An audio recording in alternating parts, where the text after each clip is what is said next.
Freak the Mighty by Rodman Philbrick. Chapter 12. Killer Kane, had a kid who got no brain.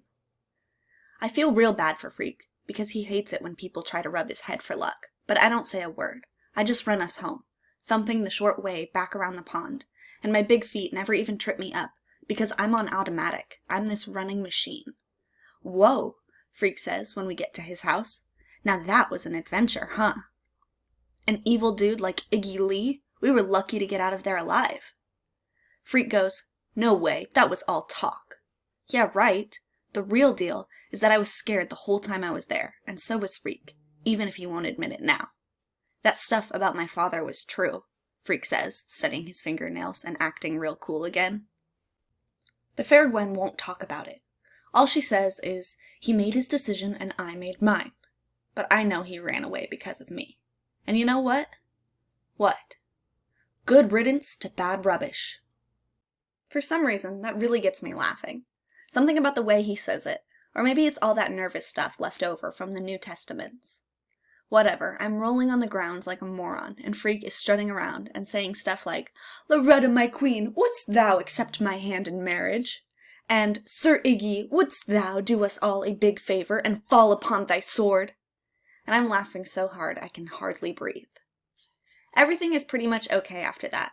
One thing we don't do, though, we don't talk about my father, good old Killer Kane, which is fine by me. School. For the last week or so, it's like getting jabbed with a little needle every time I hear that word. Grandma's trying to pretend how excited she is I'm finally in the 8th grade, like this is a really big deal.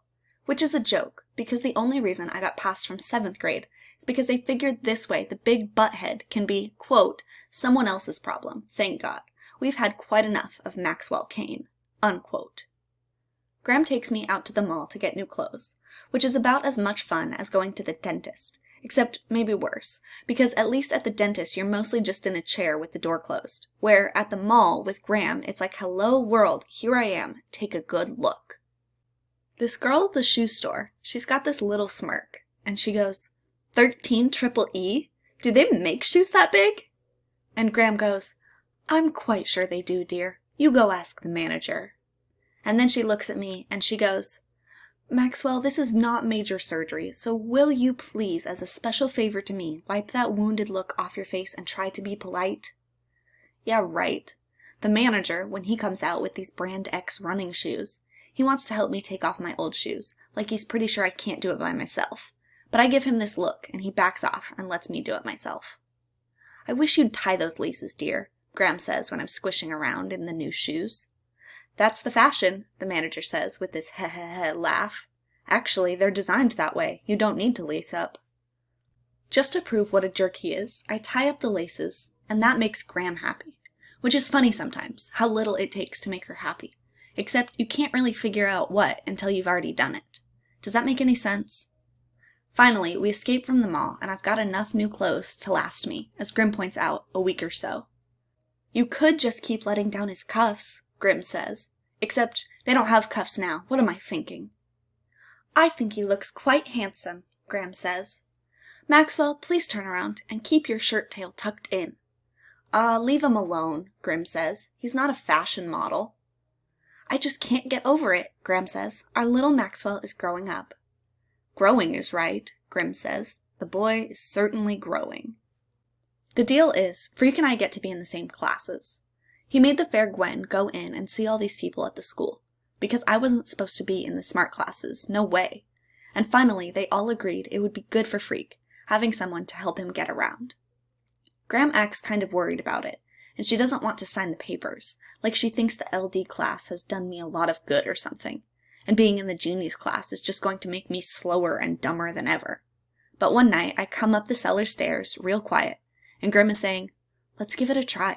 Nothing else has worked. Maybe what he needs is a friend. That's the one thing he's never had with all those special teachers. And the next morning, she signs the papers. And when we get to school the first day, Freak helps me find my name on the list, and it's true. We're in all the same classes.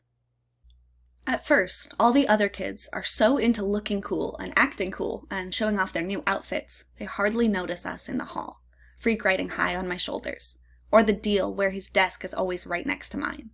That wears off, though, And by the time we leave maths, which is just passing out the textbooks and a bunch of numbers chalked on the blackboard, you can hear the whispers in the hall. Like, hey, who's the midget? And there goes Mad Max, and excuse me while I barf, and look what escaped from the freak show, and oh my god, that's disgusting. Maxwell Kane?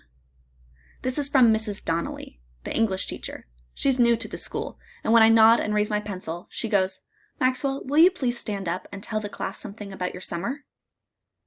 Which, if she wasn't new to the school, she'd know better, because getting up in the class and saying stuff is not something I do. Maxwell, she goes, is there a problem? By now, there's a lot of noise, and kids are shouting stuff like, forget it, Mrs. Donnelly, his brain is in his tail. Ask him to count, he can paw the ground. Maxie Pad, ask him quick about his dad. Killer Kane, had a kid who got no brain. Mrs. Donnelly has this look like she stepped in something and can't get it off her shoe. The shouting and singing goes on, and pretty soon some of the kids are throwing stuff at us. Pencils and erasers and wadded up paper, and it's like Mrs. Donnelly has no idea what to do about it. The room is out of control. Then Freak climbs up on his desk, which makes him about as big as a normal person standing up, and he starts shouting at the top of his lungs. Order, he shouts. Order in the court. Let justice be heard. For some reason, maybe because he looks so fierce with his jaw sticking out and his little fists all balled up, and the way he's stamping his crooked little feet, everybody shuts up, and there's this spooky silence. Finally, Mrs. Donnelly says, You must be Kevin, is that right? Freak has this look. He's still acting really fierce, and he goes, Sometimes I am. Sometimes? What does that mean? It means sometimes I'm more than Kevin. Oh, says Mrs. Donnelly, and you can tell she has no idea what he's talking about, but she thinks it's important to let him talk. So, Kevin, she says, can you give us all an example? Next thing I know, Freak has his hands on my head, and he's getting himself on my shoulders, and he's tugging at me in a way that I know means stand up. And so I do it. I stand right up in class, and I can see Mrs. Donnelly's eyes getting bigger and bigger. I'm standing right there with Freak high above me, and it feels right. It makes me feel strong and smart. How's this for an example? Freak is saying. Sometimes we're 9 feet tall and strong enough to walk through walls. Sometimes we fight gangs. Sometimes we find treasure. Sometimes we slay dragons and drink from the Holy Grail. Mrs. Donnelly is backing up to her desk, and she says, Oh my! That's very interesting, I'm sure, but could you both just sit down? But Freak is riding me like he's the jockey and I'm the horse. He's steering me around the classroom, showing off. He's raising his fists and punching it in the air, and going, Freak the mighty, Freak the mighty. And pretty soon he's got all the other kids chanting, Freak the mighty, Freak the mighty, Freak the mighty, even though they don't know what he's talking about or what it means. I'm standing up straight, as tall as I can, and I'm marching exactly like he wants me to. Right and left, backwards and forwards. And it's like music or something, like I don't even have to think about it. I just do it. And all those kids chanting our name, and Mrs. Donnelly has no idea what's going on. She's definitely flipped out, and more or less hiding behind her desk. The whole class is raising their fists in the air and chanting, Freak the mighty, Freak the mighty, Freak the mighty. I can't explain why, but it was really pretty cool. Anyhow, that's how Freak and I get sent to the principal's office the first time together. Mrs. Addison, she's the principal, she takes one look at us waiting outside her office, and she goes, What have we here? I'm afraid there has been a slight misunderstanding, Freak says, if you'd be so good as to allow me to explain. Mrs. Addison is this slightly serious-acting black woman with tight gray hair in a bun, and these suits that make her look like she works in a bank or something. She has this funny little smile like she's sucking on a lemon, and it quickly turns sweet. And then she goes, By all means, let's hear what you have to say. Convince me. I can't really remember what Freak said, except that he used so many big words. She had to keep looking stuff up in his dictionary, which she seemed to get a real kick out of.